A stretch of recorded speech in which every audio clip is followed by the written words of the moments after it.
بسم الله الرحمن الرحيم الحمد لله ثم الصلاة والسلام على أشرف الأنبياء والمرسلين أفضل الصلوات الله وسلامه وبركاته عليه أما بعد السلام عليكم ورحمة الله وبركاته twebaza Allah tukunganyiza wano Bilal Tembisa omulundi ate omulala nga tukunganya wano kuba kwetejukanya mu ddiini nebaza abateesiteesi nammwe kennyini kinoomu buli omu nkwebaza okuba ng'ozze wano abavubuka abato leero olunaku lusooka mwaka abantu bali mu bikujjuko kudigida kubuuka mipiira kulaba mipiira kola ki niye omuvubuka omuto olunaku olusooka omwaka n'alumala mu masjid ekyo nno kigambo kya bbeeyi olina okwebaza ennyo Allah ate n'omusaba kkumira ekyengero ekyo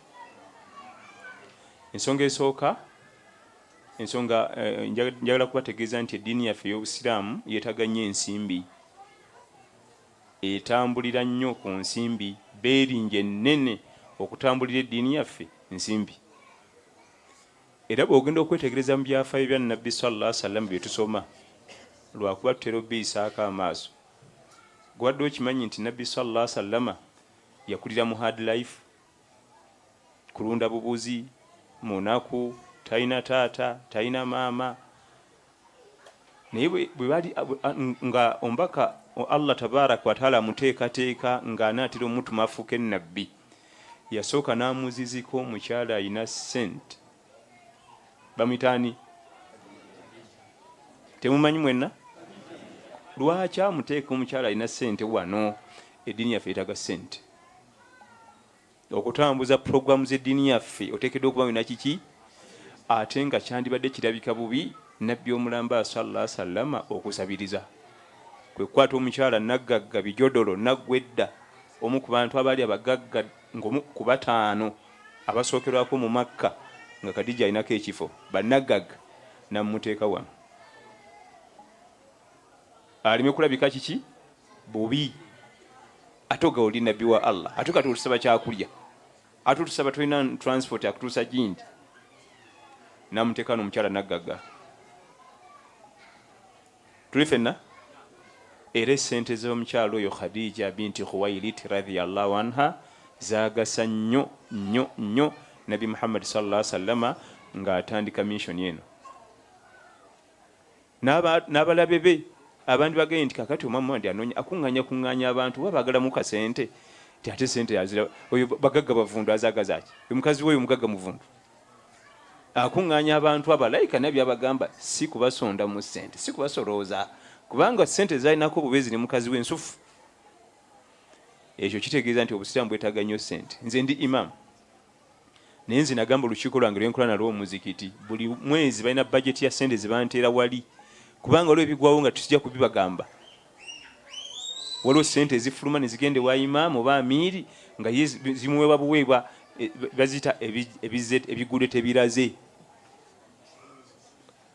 ofuluma mumaze salatul isha notuka ku mmotoka yo nosanga omwami ng'agituddeko ku bonnet naganze mukazi wo n'abaana bo nabalese enjala nnoonyeza zibuuze kati nzirayo ntya kati nga nange sirina oluusi kati oyinza muga nti eyo nemmoka gy'ovuga tolina wadde mutwalo mpayo omutwalo mbaawo neziri ez'omuzikiti nenzikako ebiri nemuga nti kale genda okoleka shopping abaana batwalira akawunga n'ekijanjalo olwo nno ntegeeza egimuwanga lya ku management zammwe baimaamu abo imaamu taba na ssente mu nsawo tekisoboka to imaamu ali ng'oli imaamu ku muzikiti oli amiiri ku muzikiti tosobola kuba na ssente mu nsawo bazikumalako kubanga oba wakawono ne wajja omulala oba wakawono obusiraamu bwetaaga nnyo ssente era nabbi sallallahu alaihi wasallam Allah amuteera omukyalo oyo awo n'atugasa nnyo nnyo ebyafaayo byonna okuva nga nabbi sallallahu alaihi wasallam ayonka nam mpaka mulimu ebyokuyiga ebidda gye tuli mulimu meseji yaffe etagambika nabbi bamuzaala mu city center Makka sallallahu alaihi wasallam niye yayongera mu kyalo kilometers 10 okuva e Makka bayitayo Banu Saad omukyala mutanga Halimatu Saadiya nga boga nti mu batoolo ettoolo ninga muzaala wa mu city center lwaki amutwala eyo yonna? Yali agenda ku training, ayiga olulimi oluwarabu olutuufu, kubanga mu kibuga mu zi capital cities n'ebibuga ebinene ennimi zifa olw'omugotteko gw'amagwira amawanga magatte, ono mu Malawi, ono mu Kosa, ono mu Zimbabwe, ono mu Uganda, ono mu ki, si bwe guli wano. Kati omwana abulwako n'olulimi lwayogera. Kati ate eyo mu byalo wansi, ddala eyo wansi watera okubayo ennimi entuufu. N'amugja mu kibuga n'amutwala eyo gy'aba ayonkera, era yavaayo alina emyaka 4 egy'obukulu. Kumuteekateeka kubanga agenda kuba mwogezi wa nkuŋŋaana, teekeddwa okubanga olulimi lw'oyogera lutegeerekeka, si kugattika. Sanzaawo akaana kato ne kaŋŋamba ennimi nga 3 nga sitegeeramu na lumu, naye we kakyusa kaŋŋondeze, ne kadda mu lulala nga silutegeera, ne kadda mu lulala nga silutegeera, ne kadda mu Luzungu. Naye oli omukulu abaddewo aŋŋambye nti agambye mu lulimi bwe ruti, n'alaba nga totegedde, n'akyusa. N'agamba mu luno n'alaba nga totegedde, n'akyusa. Nze simadde sitegedde nti wedde akyusa. Ayiga ennimi, olulimi olutuufu, ayiga ebikokyo, ayiga engero, ayiga ebitontome, kubanga omwogezi w'omu lujjudde ateekeddwa okubanga ebintu ebyo abimanyi, bimuyambako okutuusa message. Kyentandise nakyo nti ummatu Muhammad sallallahu alaihi wasallam jiraaninga, buli yenna anaabira nga yakulembera ba amiru ba imaamu ateekeddwa okuba ne ssente, kubanga emirimu gyaffe gitambulira nnyo mu ssente. Eyo ensonga emu. Ensonga ey'okubiri, nja kusaba owanika omukono bw'obanga wakutte ekkubo n'oveeka olwaleero ng'ozze wano kusoma, owanika omukono. Ojja kwegenda okumaliriza nga abantu bonna bawanise emikono. Ekyokubiri, nja kusaba abadde ayitawo obuyisi n'alaba emmotoka nnyingi abasiraamu n'akyama, awanika omukono. Ng'ate talina tiyazze ku ddalasa, awanika omukono. Baasi kakati buli omu awanike ekitabo kye, buli omu awanike ekitabo kye, kubanga nkizudde nga mwenna mwazze kusoma.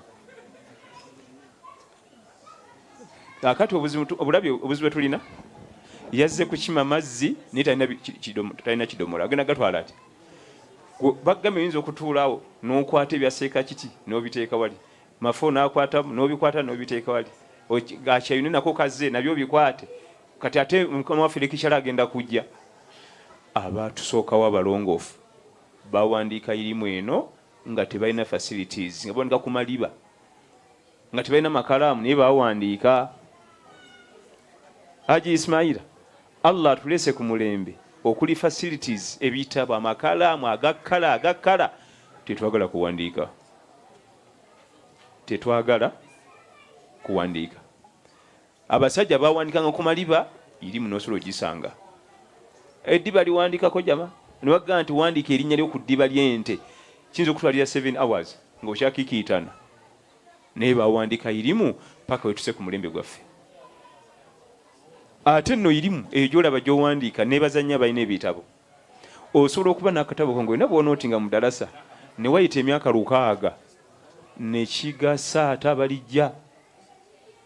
Kubanga ebimu ku byenneewuunyisa, silabasi ya university, nze nasoma fiqhi, silabasi ya university mu kuliatu sharia ya fiqhi. Beera smart. Abamu balowooza nti okubeera smart kwambala abavubuka n'akuba ekikalu. Olidde smartness ebeera mu bintu bingi. Buli ekitabo kyo kiteekawo, ngenda mu ddalasa ng'oggyayo ekitabo kyo, ng'otonyeza obuntu bubiri busatu ng'oteeka wali. Ezo ensonga 2. Ensonga ey'okusatu, Mukama wange Amiiri akozi yatyaziza ali adda wano n'eri, ayogedde ku nsonga y'ekiraamo. Ensonga y'ekiraamo kikulu nnyo, naye kisobola okukyusibwa. Ekiraamo kisobola okukyusibwa. Ensonga ziba 2 ze tukyusa mu kiraamo. Tusobola okusanga ng'omugenzi yatugamba nti munzizangayo e Uganda, nsibanzika ku mawanga, naye nga mu butuufu kyayogera tetulina busobozi bwakyo.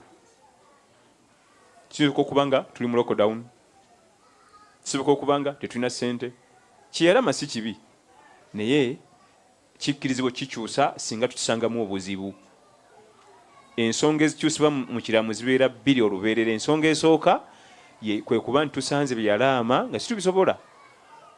Tusobola kuba tetubisobola olw'entalo, olwa lokodawuni, olwa ssente nga waleeti yaffe tetusobozesa kikola, olwa weather.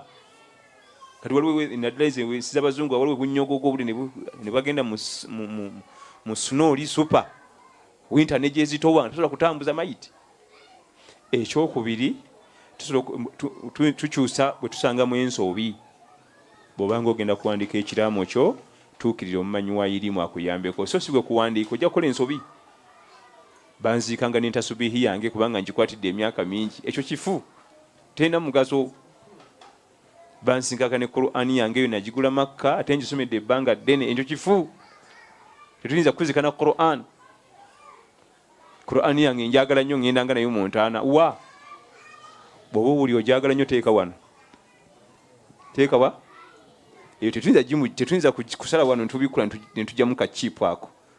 Bw'oba oyagala kugenda ne Qur'ani yo ogyagala nnyo teeka wano. Ekitali ekyo kino ekitabo tetuyinza kuteekako. Tetuyinza kikuteekako ogende nakyo. Amakulu bwe tusanga ensobi mu kiraamo tuzijjamu. Bwe tusangamu ensobi nga waliwo olaama n'okola ensobi tuzijjamu. Bwe tusanga mu biwalaama nga bikkirizibwa amateeka ga sharia naye nga situbisobola nabyo tubisazaamu kuba tetubisobola ne tukola okusinziira ku busobozi bwaffe. Then ate okutambuza mayiti. Okutambuza mayiti. Mbagambye nti bw'ogenda okusoma siira wa nnabbi yenna sallallahu alaihi wasallam muli ebyokuyiga nkuyanja. Abali bagenzeko ebbadiri natuukawo olutalo lw'ebbadiri we lwali. Ntera okusiga akafaananyi nga ndi e Uganda ne Seka Kityoyo nti wakati wa Badiri n'ekibuga ky'e Madiina geraageranya Masaka Kampala. Badiri Madiina distance. Eni wamwe simanyi sina bwenza kusiiga nja bitabula. Nyinza okugambirawo Johannesburg ne Rustenburg. Oba wenkanankana Masaka Kampala simanyi. Naye ye distance. Bonna abafiire Badiri teyazzaako n'ogwo. Teyazzaako n'ogwo bonna baleka Badiri. Sallallahu alaihi wasallam kusomesa ffe bonna yabaleka Badiri naye jukira bali basahaba high ranking tekuliko n'omu munafu ngaffe mu swala munafu mu Qur'ani ngaffe bonna yabaleka 10 nabo basajja be 15 bafiira Badiri teyazzaako n'omu n'agenda akola ekyewuunyisa. Abamu ku basajja be kuliko yafuna ekisago bamitanga Ubayida. Yafuna ekisago mu kifo eky'omutawaana ku mubiri gwe n'akosebwa nnyo. Tuba tuvaayo nga twakatambula kilometers 12 okuva e Badiri n'akutuka. Jukira nabbi alina abantu bangi sallallahu alaihi wasallam ne wajja omwami ng'avuga ensolo ajje mu maaso nabbi gye yali n'amugamba nti ya Rasulallah Ubayida afudde. N'akyama ensolo ebbali n'agamba musimaawo. Yamuleka mu kkubo. Yamuleka mu kkubo Ubayida tiyamuzaayo Madiina tiyamuzaayo Badiri. Naga musimaawo. Ne bateekawo Ubayida. Naye Ubayida si kiraasi zaffe jjukira. Bali basajja bakukunavu. N'amuleka mu kkubo Ubayida radiyallahu anhu warda. Eyo navaayo. Nagenda ke Uhudi. Bagenda mu hijja mu umra mutuka ke Uhudi. Uhudi ne Madiina kinyana mpindi. Kilometers nga 4-5. Okuva mu tawuni ya Madiina tuke Uhudi. Bonna bafire Uhudi tebazaayo Madiina wali yabalekayo. Mulimu ne Jeno Hamza. Jeno Hamza ibn Abdul Muttalib Sabarwani. Jeno Musa ibn Umair basigala wa Uhudi teyazaayo n'ogwo. Nefe nze munzizanga yiwaka munzizanga yiwaffe lyantonde munzizanga yiwaffe Masaka munzizanga yiwaffe kirya Saaka n'alyoka atubonyabonya tetufuna mirembe gwe gunto naleeta zizo ono yaleese gwe sala ku musala gw'otuwe gwe nankani lwaki okalubiriza abantu basira n'abeekano bamenya tulinda mwana waffe tulinda mwana waffe mama wayinza okwebakanga manyi tenaziikwa omwana wange bange bamuteeka ku nnyonyi ate tebamuleese bangambye next week ate kakati n'okalubiriza eduniya yonna abamu muffe abamu tulowooza nti banzizayo eryantonde eri ku bujjajja gye nsibuka emigo gikendeeramu tewali muggo n'ogumu gukendeera bwabanga Allah tabaraka wa taala tiyasima milimo gyo ne bakuziza eri ntonde ku kijja kyekika migo gisigala gyegimu. Bwabanga Allah yasima emirimu gyo alhamdulillah wegendezanga essala ne wegendeza ebyabakyala ne wegendeza enkwata y'essente ne bakuleka eno mu mawanga obeera mujjana. Toyinza nakumanya nti bantadde Rasani baaga kasita olemera mu ofiisi emigo gisigala gyegimu wadde bakuzizaka. Kati tuvaaki okubonaabonya edduniya. Ebyo byonna ebifu twagambye nti Nabbi sallallahu alaihi wasallam bye yakolanga yalinga asomesa ffe naye oza tuyiga. Gambye kilometers 4 Uhudi Madina teyabazaayo yabaleka Uhudi. Ate ekimala eggobya mu kibya ye kennyini yaddayo Madina yaddayo Makka bamuzaalawa tuli ffenna. Ng'ebyo byonna bitadde ku mabbali be balandi road ettaka okutudde Kaaba lya jjajjaawe tabalandi road Nabbi ettaka okutudde Kaaba lyani lya jjajjaawe ne bamuzika ku mawanga. Ate nno jjukira yajjanga refugee mu busajja bagala kumuttira Makka najjanga anoonya bubudamu ne bamubudamya gye bamuziika sallallahu alaihi wasallam. Tulekerawo kalubiriza edduniya. Sheikh Nasruddin al-Albani rahmatullahi alayhi rahmatan wasa omusomesa wa umma bamuzaala mu mwaka 1912 n'afa 1999 ava Albania yafiira Jordan. Naye ekiraamu gye kigamba nti wenkutukira limba ebeddako okuva bwenfiiridde we munteekanga nneme kutawaanya basiraamu nakosa mirimu gyabwe. Naye Albani omumanyi gwe wenfiiranga limba eddako okuvaawo wenkutukidde wembanga mukola ki munteeka. Nassaako n'ensonga nneme kutaataaganya. Abantu bavuga emmoroka ne zaabika emipiira bavuga emmoroka mafuta akakati beesondo olinawo mmeka tugattegate tuweza amafuta kubanga enfuna yaffe mugimanyi jamaani.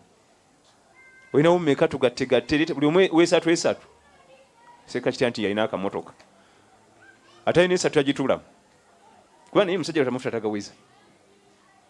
Nituuka tubonaabona kilometers 2 ebyafaayo siira wa Nabbi yenna sallallahu alaihi wasallam yalinga asomesa ffe tuyita mbiyite tuti bamuziika Madina bamuzaala Makka bamuziika Madina. Kakati aba kutegeeza nti togezanga n'otaataganya abantu nti banzizeeyo eka. Ababba gamba nti munzizangayo Makka bali bajja muzaayo. Naye yali abayigiriza dda nti ffe umma yaffe tetambuza kiki. Waliwo nali mu musomo ogumu nenjogera ebigambo ebyo oli naga nti kati mayiti bandikitambuza batya ku ndogoyi. Ebibiina ebirala byatambuzanga mayiti ate basengukanga ne ku ndogoyi nasibako baketi ze n'obuliri n'omufaliso n'ekitanda.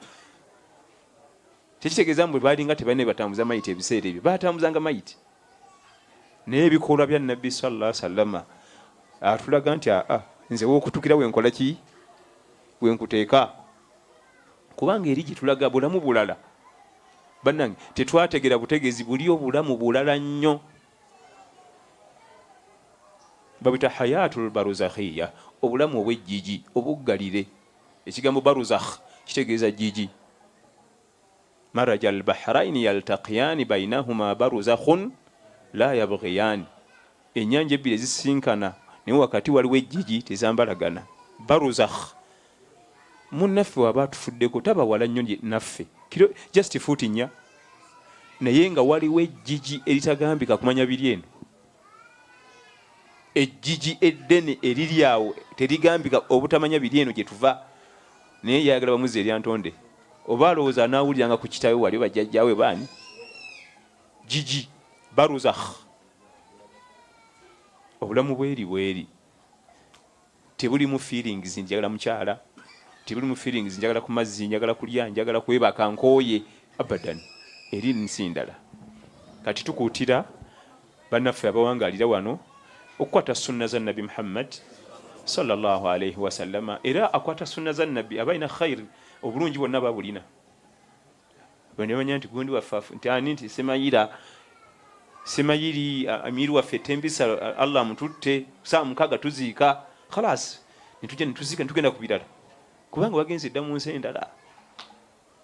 wamaze dde okuyingira ensi endala hatta yo omufu tamanyi nakumanya nti bamuzizaayo eri Antoni bati bamuzizaayo tamanyi nakumanya kale tumenyekera ki kubanga ayingidde ensi endala ebyafaayo bya nabbi nga twagenze kukenenulamu sallallahu alaihi wasallam byakuyiga olaba yalonda Bilal nga maliriza yalonda Bilal bun Rabah abeera omwazinyi sibe guli naye nga musajja muddugavu nga bawarabu we bali bamanyi okwaziina okutulaga nti tetusosola kkala ffe togezanga n'ososola kkala mu bulamu bwo nalekawo obulenzi obwaliwo obusahaba obutoototo warabu obweru naga nti Bilal oli gwe nnonze anjaziinire yali asomesa ffe butasosola kkala bwe yamala wayita emyaka nalaba nga Bilal ali amenyeka namulondera assistant ng'aliko obulemu nga talaba bamitanga Abdullahi ibn Maktumu nga talaba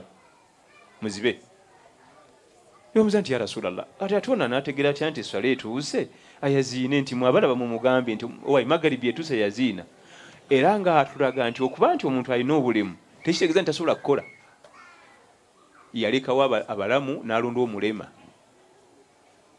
naye omubaka sallallahu alaihi wasallam yalinanga logike kubanga omusajja ono gwe yalonda omuzibe ekyewuunyisa bwe twalinga tugenda ku ntalo nga yasigala in charge ku muzikiti kubanga tamutwala talaba ajja kwaziina akime asaaza batagenze ne kutuba zonna ejjuma kubanga ate baba kulonda bano abalaba nti ate nange ngenda mu lutalo yalonda omuzibe atagenda muki era bwe twagendanga mu ntalo zaffe oyo golaba Abdullahi ibn Maktumu nga yali in charge gonna omuzikiti gugwe kwaziina kukima kusaaza jjuma kusaaza jama banga wabanga abakadde basajja bakadde batagenze abato bulenzi obuto butagenze abalwadde tuza nti nabbi yalinga agenda mu lutalo nti yakokombanga bukokombi awalinga abasigalanga abalina ebizibu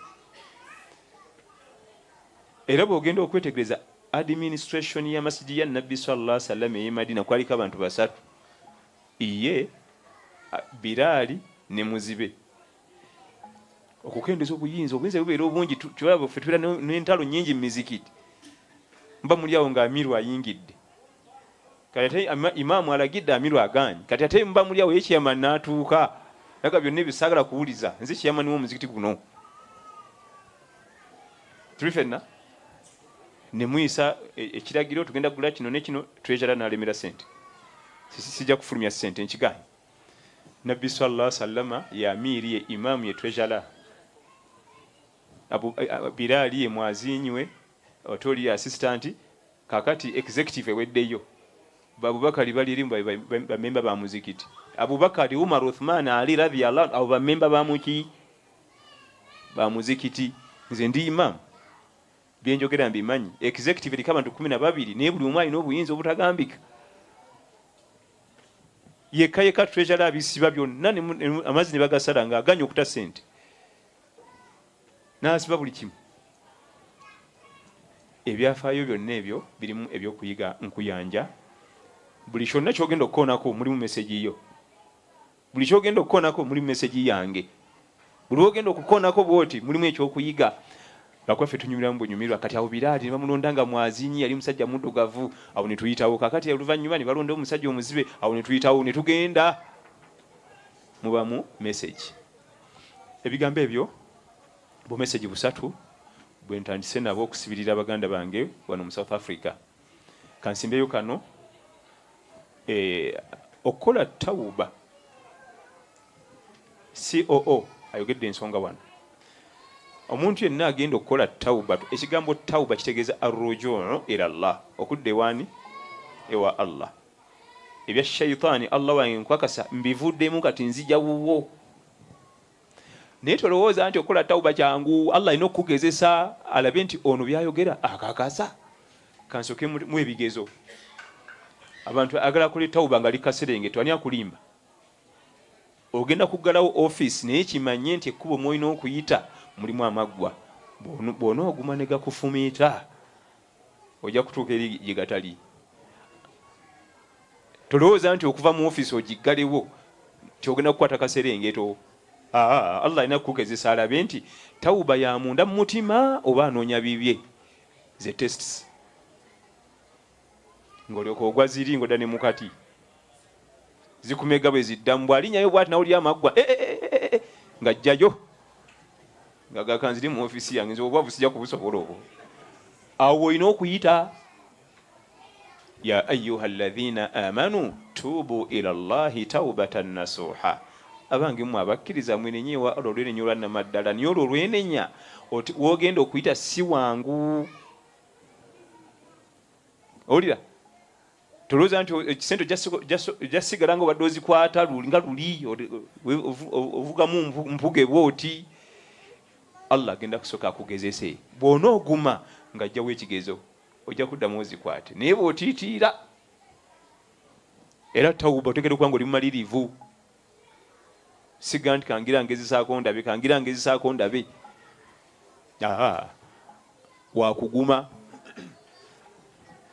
era osobola okugenda ne wa COO ne bakubira ka plan olaba ng'oyitawo n'okayingiramu era nayo nekubirayo ebigezo ne bikusangayo togwanga mu maanyi ebbanga ly'omala ng'okutte ekkuba erigenda ewa Allah tabaraka wa taala teweeraliikiriranga COO no yennyini yabeera tugamba ekigambo nti programu zonna Allah yazikola ki kati ati nze mmenyekera ki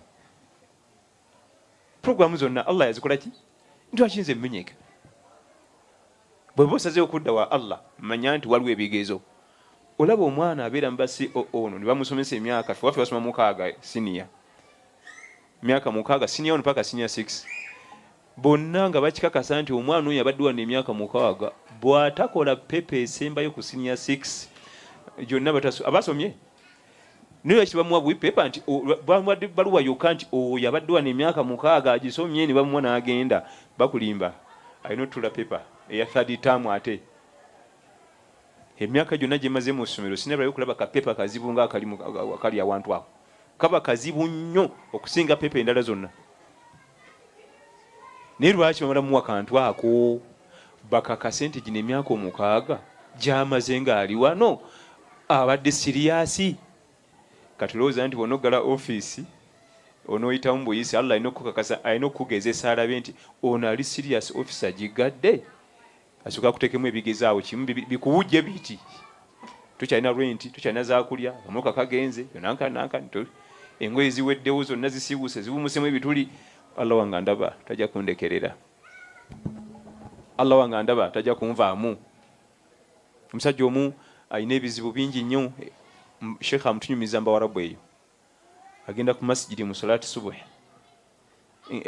salatu layiri nasalawo agende ku masjidi asaliyeyo layiri asabe Allah nasabe edduwa n'amaziga ne gajja n'ekirivu ne kijjula amaziga kakati omusheikh omulala yafuna obutakkanya n'omukyala ne battunka sheikh nalaba nga ajja kuba omukyala naga kanfulumemu ngira ntambula obusungu bunanzi gwakonkola ki komewo okusinga okuba omukyala ono bwe yafuluma bwati ng'emikono agiwanise gyala nakukoona eri waggulu ku ggulu olw'obuyitivu bw'okusaba nambuuza nti kiki namugamba nti omusajja yampula riyal ze sente za Saudi Arabia bazita riyal 2,000 deadline yange naye yankya ku salati subuhi naye sinazifuna kwe kujja wano nzisabe Allah azimpe omusajja ku subuhi mutwalire sente ze kubanga agenda kumpita omwononefu n'omulimba Sheikh agenda okwera mu kanzu ye nga yatambuddemu ne sente nabalako riyal 2,000 nazimuwa namwebaza kakati mvuka nayimuka agende namugamba mvuka soko komewo nakomawo nzibe nfuna obuzibu nga ngenda ku musaalo nga nsaala kati kiba kitegeeza nafuna obuzibu nga nkwata simu lwakyo nzija ku Allah kati nze nkuyisa jompe sente nze nzizi wano ku muzikiti nga nfuna wuzu yange nga nkubalaka zange 5 nga mpanika mikono gobo uli wala nnyo okunyamba ujanga kujjanga no ku muzikiti wembeera sitwala business card ogenda kunzija ku Allah ate nga nawe oli munafu nja kukubira esimu 2-3 ogenda ate nkulinyirira kansigale ku oli atakowa kumulinyirira ebigambo biwulidde gwe bagamba sheikhe abyogera tani boy watulera kati atali mu kusomesa sheikhe aya ziyakwata na hadisi ali mu kusomesa shekhe aya ne hadithi byakwata byonna ono byayogeranga ng'oli assaako aya anti abimanyi mutwe. Yamuleka akonkomadde ne kaadi ye ng'agikutte bw'ati mu ngalo, luli n'asika mu maaso nga Seekamafu bw'agamba, n'asika naga subhanallah. Olwo nno obusungu bweyajje nabo bwe yavudde eka n'omukazi naki byonna nga bikyaliwo, baba kumuwa irimu. Kyakuyiga ki ekiri mu kissa eno? Omuvubuka oli yali mugezi, ye ebyabiteeka waani? Era yamugambirawo nti kati ebbanja enkya ngenda disasula, Allah aleese sente zimbadde musaba, sinakuyitako okuva mu buliri bwo, kiro bantu beebase. Era bwe naafuna ekizibu ekirala nga nzija no ku muzikiti, bw'oba oyagala okunnyamba gwe yitaayitangako wano ku muzikiti ekiro oyinza okunsangiriza gwe onoomanya. Gwe baagala okuyamba ate alaga nti akkakkanya n'oli, sina bwetaavu gy'oli, anti oyagala nnyo okuyamba. Abo bwe baasoma ne bategeera bye baasoma. Yali agala kumujja ku salatu layiri, yali agala kumujja ku Allah atakuba mulinnyirira, yali agala kumujja ku Allah atakuba mukola ki? Mulinnyirira takuba. Niwakuwa ekyemisana nodda ekyeggulo nakuwa, nodda ku breakfast nakuwa, tako aba kuba mwana Adamu. Leka lyawo esimu yange gyesonyiwe tondamu oyenga nga tannagibulooking ogenda okuba nti kubakadde tititi nga yagibulooking edda, kubanga ffe tukoowa tutamwa, tayinza kuyamba mwaka guno nagujja ye nga tannakunyumya. Oyo yantamako kimu basi simu natandika okusabiriza. Ebigambo byange mbimaliriza nga ze message nsobodde okugaba. Inshallah bw'oba osazeewo okugala office, Allah akulaba, byonna program ejja zitambuza inshallah tabaraka wa taala. Nja kusabayo ebibuuzo bitono, omugenyi omukulu ajja kuggalewo omukolo guno inshallah taala. Ebibuuzo ebyandisinze obulungi tukosa nnyo ebiwandiike, kubanga ebyokubuuza n'omukono balandagga. Abamu boogezi bamanyi okwogera, ayinza okusooka okunyumiza emboozi ezaali ku byalo by'ewaabwe ng'ate akabuuzo n'akateeka ewasemba nga kati bwe kati. Ate abalala yandyagadde okubuuza naye alina ensonyi, tolowooza nti okwogera mu lujjudde wano kyangu. Bakuteekewo wano ku muzina olabe muno mwonna mutuyana muno, muno mwonna ogenda okuva wano kweri zonna wano zitobye. Ate oba lwaki muno wemusooka okutuyana? Allah yakola omwana Adamu, muno wemusooka okukola ki? Seeka Semairi, ebibuuzo byo biruwa? Oba tewali bibuuzo katuleete Seeka Semairi, Sheikh Ismail Ankata awumbewumbe omusomo guno. Naam. Alaykum assalam wa rahmatullah.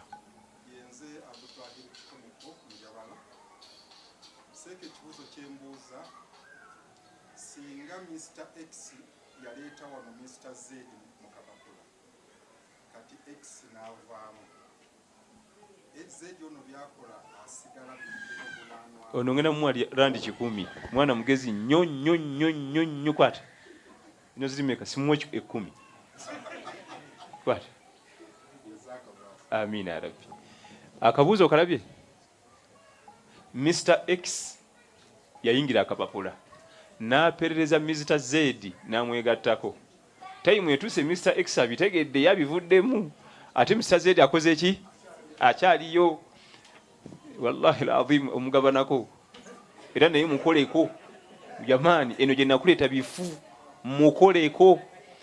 Era nga bw'ogamba nti Mr. Z yali musajja n'asiramuka n'ayingira eddiini y'Obusiraamu, ne bukya ku makya n'akima Mr. Y. Mr. Y ono era naye abeera mufunako empeera, buli swala, kusoma Qur'an, kusaddaka aba mufunako ki? N'oli olw'okuba yamusika n'amuyingiza naye amufunako omusango. Kyova olaba tawuba yonna ng'erimu binaadaamu eba nzibu.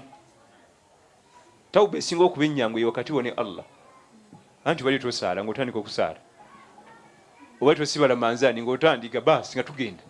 Naye kasita mujja mu binaadaamu munno, kubanga kati no Mr. ono gw'ogambye X alina okuperereza Z nti munnange egyo nakuyingiza nagenda okizuula nga biri haramu, vaayo.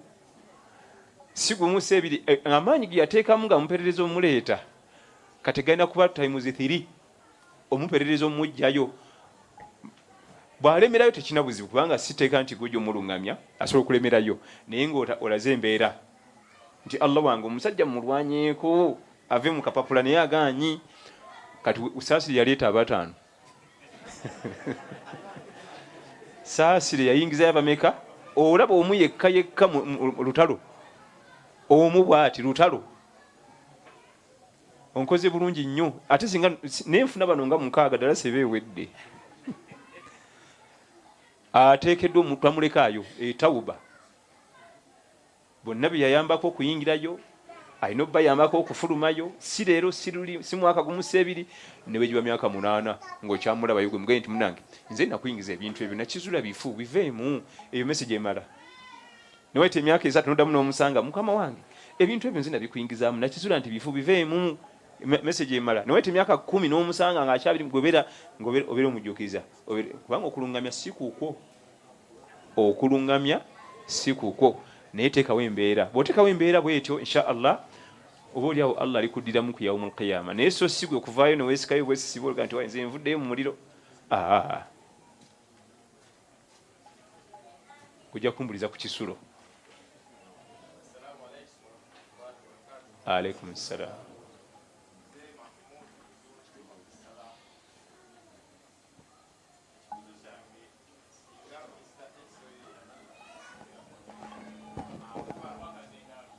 Anja kukiddamu kadisa yogera bigambo bisatu binanga ono just simple question.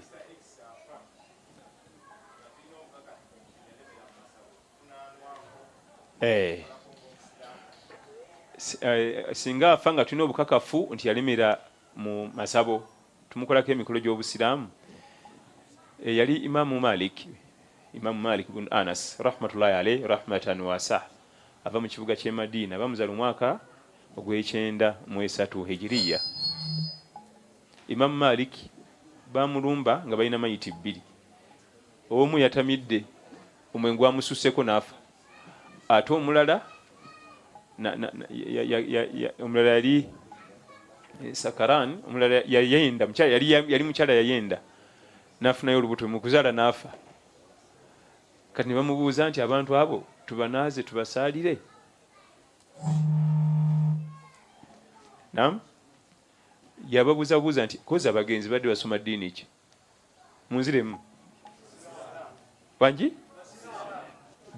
bamuddamu eyo ansa gye mumpadde nababuuza nti waliyo omusiraamu gwe batanaaze gwe batasaalira?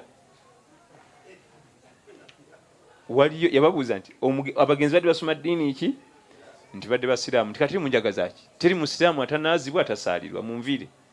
Kati waliwo ttiimu gye bali bazze nayo ng'eri bweru ne baddayo abagambye etya Imam ti atusalidde amagezi n'atutega akakodyo ne twetomera kati muddeyo mu mugambe baamujjana oba bamuliro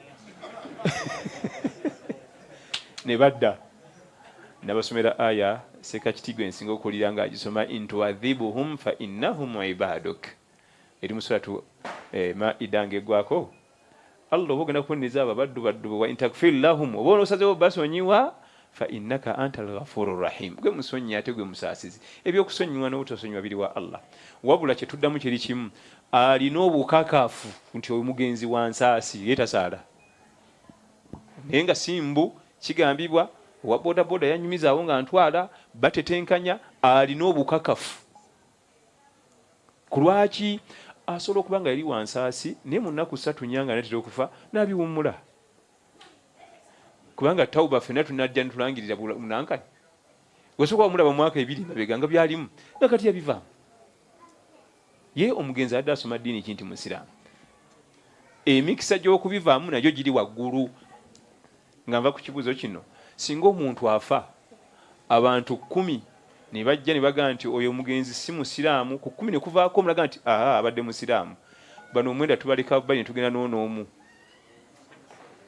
abantu 9 bagaa nti si musiraamu omu yagaa nti kiki tumwagala okuba ku safe side tumunaaza ne tumuzinga ne tumusaalira ne tundeka mulimbo yaffe. Naam, kati tusome bino ebiriwa Sheikh bino biri ebibuuzo 3. Ekibuuzo ekisooka omuntu okusaala n'akyusa ekifo kitegeeza ki from one place to another? Sheikh akinyunyirimawo nti omuntu n'asaalira waneeno. Naam. Mbuze n'ekyokubiri.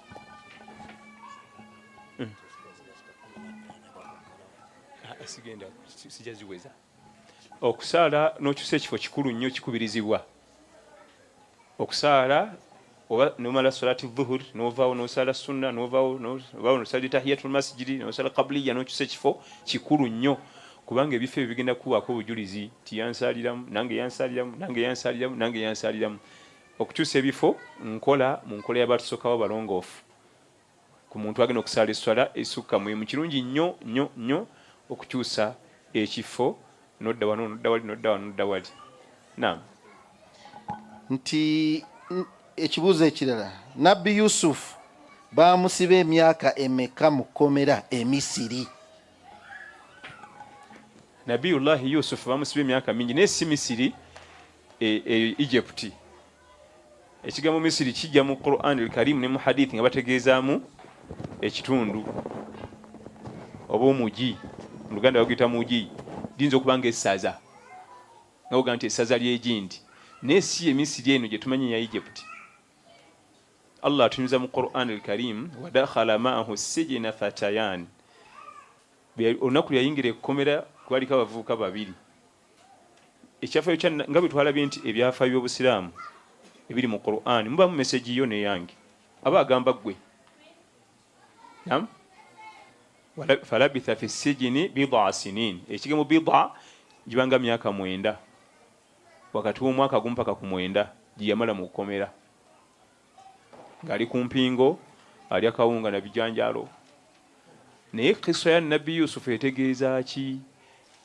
Innahu man yattaqi wa yasbir fa inna Allaha la yudhi'u ajra al-muhsinin. Kisa ya Nabbi Yusuf etegeeza ki? Nti omuntu atya Allah n'agumiikiriza wadde hali ngumu, hard life, togwanga musuubi. Nabbi Yusuf yamala emyaka 9 mu kkomera, olunaku lwe yafuluma ekkomera n'afuna obwami, Ministry of Finance, Ministry ya Finance ne bagimukwasa. Emyaka 9 muki mu kkomera, olunaku lwe yafuluma mu kkomera ne bamuwa obwami n'agwa mu bintu. Ne bawaddeni abali bamuleese nga balina mukubira saluti kati ate nga n'empingo zikyaliko. Kitegeeza ki? Togwa musuubi.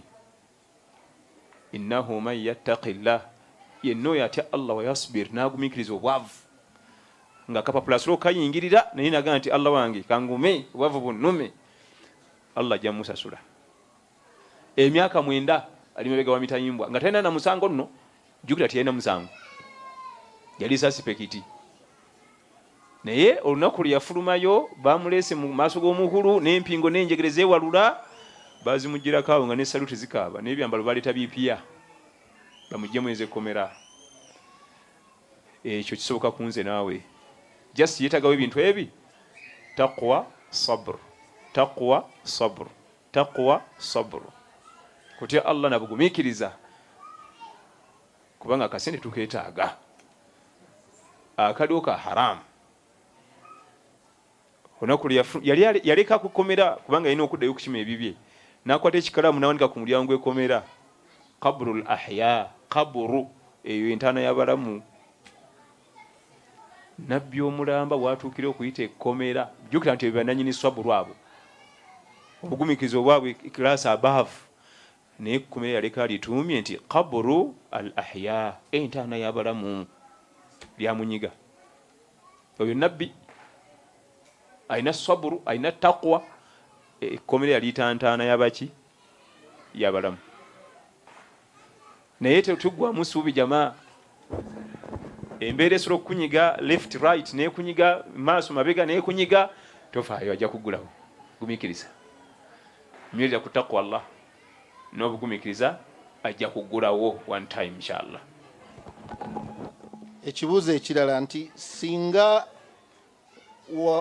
wava mu nsaasi n'okola tawuba naye nga wano waliwo abantu nti abavuma abantu nti balogo ate nga si balogo, kiramulwa kitya? Kyabulabe omukkiriza eyakola tawuba n'otandika okumuyita ate amannya gali. Era Allah kyatugamba mu Quran nti bi'sa lismul fusuqu ba'da al-iman. Kyabulabe omuntu omuyita lujuuju nga teyava ku mwenge. Luli twamutanga lujuuju, kati yakola tawuba n'aguvaako, gwate omuyita lujuuju. omuyita mpiso teyeesigamwa naye nga kati esobola okwesigamibwa yabivaako.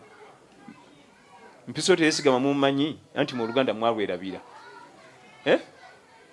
abanyi Adamu mpiso teyeesigamwa yakola ki? Mpiso teyeesigamwa kigambo kya busegu kya bulabe kibi nnyo omuntu okuba nga yakola tawuba ate n'osigala ng'omuyita amannya ag'obwononefu. Ekyo kimu. Ekyokubiri ne oba okimanyi nti akyabirimu kati ate omuyita erinnya ebbi erimwongerayo muyambeko abiveemu, kubanga omuyita nti wansaasi oba wa office ate oba omunywerezaayo nga twenda muyambako kugivaamu. Ne waba akyabirimu tolimuyita, musalire busalizi magezi abivuddemu ati. Ekyo Allah kyaga nti bi'sa lismul fusuqu ba'da al-iman. Kibi nnyo okuyita omuntu erinnya ly'obwononefu ng'ate amaze okulongoosa afunye imaani ate gwe okyamuyitisa mu byeri katamiira jjobyo lujuuju piso teyeesigamwa ganya gali awo gangi nnyo awo enkulu tenywa naye ng'ate omuntu yakola dda tawuba. Naam. Singa omuntu afa nga alina janaba nga tetutegedde Allah amusonyiwa?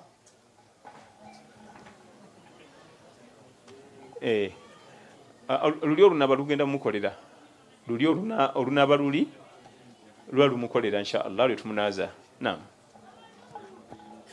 Ekirala kyandibadde kiringa si kibuuzo, abadde asaba nti bwe tuba tukoze entegeka zaffe okubuulira nti tuziteekengako mu Luzungu kuba waliwo bakyala bannaffe abatategeera Luganda. Semayiri abiwulidde. Wano bankubisiza eggulo okutuba mu Luzungu, Warabu bankubisa ennimi zonna, nnimi 3 zinayogedde eggulo wano. Naam. N'abuuza nti okukola tawuba kyetaagisa ki? Kanzigalewo n'ekyo. Enkya tusinkane my fair. Bate my fair? Ndabanga wanika maayi. Kale byonna bye bimu ndowooza. Waliwo seeka nkata ayitayo Mayweather.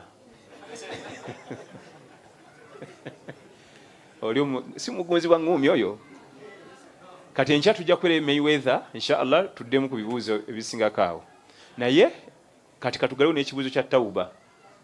Tawuba mulyango mugazi era nga guliko obukwakkulizo obulina okujjula. Omuntu anakola tawuba alina byalina okumanya, sikola bukozi tawuba nti nze nkozi, waliwo byalina okumanya. Mu byo ateekeddwa okuleeta enniya nti Allah wange siddayo bimaze, bal eyo tawuba.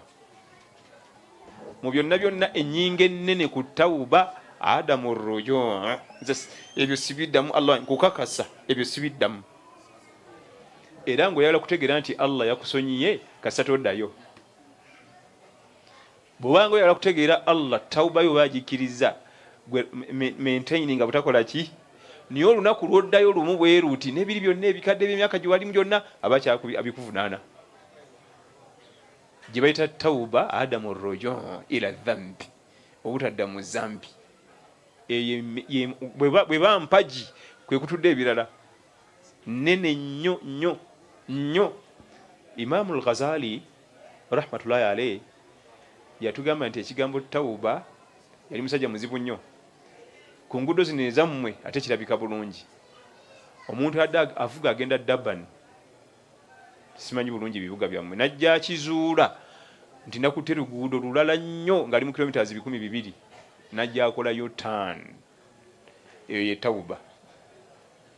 Kati oyinza tugamba nti yakizudde nti nabuze nga ali mu kilometers 2 n'aweeta n'avugako kilometers 15 ate n'addamu n'agizuza agizeeyo ng'ate wazudde nti wabuze. Oba olina omuntu wogutegeera. Kakati yeffe yategedde nti okunadde nkuterufu ate nvuze kilometers nyingi kubanga abantu bali mu myaka 4 wano ali ku kapapula. Oba avuze kilometers nyingi kati ajja kuba U-turn addeyo anoonya oluguudo olutuufu n'ajja avuga kilometers 15 kati n'addamu n'agikola ki? Tewali tawuba era okyali mu bubuze. Ne zino 15 z'obuvuze ng'odda oti nabo badde bubuze bwereere. Sebo katuli mu kilometers 100 gy'emyaka gyafaana plus tuli leeti. Bw'oba okubye U-turn kuba lumu kati linnyangedde eri nti Allah kati njivuga njireetawo mbadde nvuga ngenda li shaitan kati nkyusiza njivuga njireetawa akakuliza akasooka ada okudda obutadda mu zambi eyo polo nene nnyo ya sitiiru ewanirire tawuba era Allah singa akusaasira n'otuuka okulaba essanda zo nga bazireetaawo nga tozzeeyo manya Allah yakkiriza tawuba kubanga ati waliwo wakola tawuba n'amaintaininga emyaka nga 10-15 nga tannadda ogw'16 shaitan negenda emusika naye nga adde agezezaako okutambuza akakakulizaako okubiri istirija huququl adamiyin okuzzayo haqqi za binadamu singa tawuba yerimu okuzzayo haqqi laputopu masimu sente gundi nasika emitwalo gy'ebiri egya randi tiyamanya ate omulaba waali awo musala naye zayo haqqi ye twayineseka Kitya eyo ku mubuzi nitusomesa ebintu ebyo omwana mu lugwala najja n'atugamba nti yabba laputopu nga akyasoma abayizi baffe abakumubuzi abamu bamaliza university naye ne baddanga mu dalasa kati yabba laptop ya munne nga akyali ku university kati yamaliriza najja mu dalasa netujja twogera naga nti njala sente Allah yazimpa njala mudiza laptop bamutakomako eki naye simenji yalaga nitumugamba munonyi yali ava wanti side zeeyo era banankani abo banaba abadduka emisekiproticha abadduka ensozi bayitayani eyo sebeyi side zeeyo nitumugamba noonyo omwana Adamu mudize laptop ye n'agigula n'amala naye emyaka ng'ebiri nga tamulabanga yennyini gye yabba n'agenda n'esebbeyi n'asula eyo anoonya musajja paka twamugamba nti babiganyi sente laptop gitunde sente ziwa banaku bwa mu tawuba eyo haqqi yo lyagikubanja bwe mba mulimu haqqi ya binadamu eteekeddwa okubanga eddayo akawakuliza akalala annadamu okwejjusa abamu bajjukira ezambi awoomerwa buwoomererwa ebiseera ebyo nzijukira bajwana ebiwala binyirivu bannange mirembe egyo eyo si tawuba jama eyo lyokkalyoka zambi ddala era obasanga ab'emyaka egyo anyumya mwe temusobodde kudigida sirimu abalemesezza ffe tuwali sirimu nga tudigida budigizi nimwe mutya sirimu lwogera bwoti ate weekengera bwogera bwoti eyo si tawuba tawuba bwojjukira ezambi lyewakola ng'olumwa ku mutima nakola byaki Allah wange nsonyiwa timwalina byonna simulina kye nnafunamu naye ono omulaba anyumirwa akulaga n'okulaga nti ebiseera bwe lwabijjukira ajjukira ekiwoomereza ekyali awo ekiwoomereza ekyo eyo si tawuba eryo zambi ku zambi ate ddala oteekeddwa okubanga bwojjukira ezambi olumwa owulira payini wejjusa oga nti ai Allah nsonyiwa nakujooga so si kuwoomererwa n'otunyumiza nga ffe tasobodde kudigida kubanga ekisaawe kyazindirwa ekisaawe bakizinda tulina we tusambira mupiira bensobodde okujjukiza baganda bange nja kusaba munzikirize mukama waffe amiru waffe mu safaari eno Sheikh Ismail Ankata da lecturer ajje agatte wano ate tulebe nga tufundikira inshallah tabaraka wa taala. Assalamu alaikum wa rahmatullahi wa barakatuh.